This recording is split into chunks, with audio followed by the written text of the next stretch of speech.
کہ آپ جب کوئی صدقہ خیرات کیا کرتی تھی تو اپنے خادم کو کہتی ہیں ذرا جا کر سنو یہ فقیر ہمیں کیا دعا دے رہا ہے. وہ جو آ کے بتاتا تو آپ وہی دعا اللہ کی بارگاہ میں اس فقیر کے لیے کرتی، اور فرماتی کہ میں اس لیے ایسا کرتی ہوں کہ کہیں ایسا نہ ہو کہ اس کی دعا میرے صدقے کا بدلہ ہو جائے.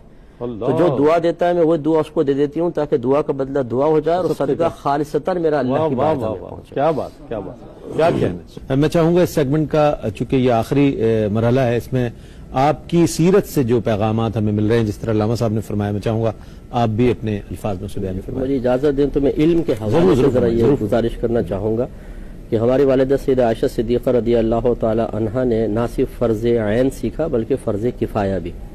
فرض کفایہ علم وہ ہوتا ہے کہ وہ اپنی ضرورت سے زائد ہوتا ہے، وہ دوسروں کی ضرورت کو پورا کرنے کے لیے حاصل کیا جاتا ہے. تو میں اپنے دیکھنے والے تمام جو بہن بھائی ہیں ان سے گزارش کرتا ہوں جو صاحب اولاد ہیں خاص طور پر، کہ اپنے ایک بچے کو اور خصوصاً لڑکیوں میں سے کسی ایک کو عالمہ اور مفتیہ ضرور بنائیں، جو باقاعدہ لکھ کے فتویٰ نہ دیں لیکن ان میں اتنی قابلیت اور صلاحیت ہونی چاہیے کہ وہ پورے خاندان یا اور اللہ تعالیٰ توفیق عطا فرمائے تو پورے محلے بلکہ پورے شہر کی خواتین کا علمی لحاظ سے مرجع بنے.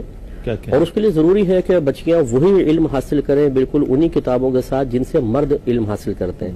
ہماری اکیڈمی میں الحمدللہ یہی ہے، ہم 6 سال کا کورس کرواتے ہیں، لڑکے لڑکیوں کا دونوں کا ایکول کورس رکھا ہوا ہے. تو ایسی بچیاں تیار کر کے انہیں قوم کے سامنے متعارف کروانا اس وقت بہت ضروری ہے، کیونکہ مرد تو پھر کہیں نہ کہیں بیٹھ کے کچھ علم حاصل کر لیتے ہیں. خواتین کا معاملہ اتنا خطرناک ہے کہ میں آپ کو بتا نہیں سکتا ہوں، کیونکہ ہماری تو یہ فیلڈ ہے.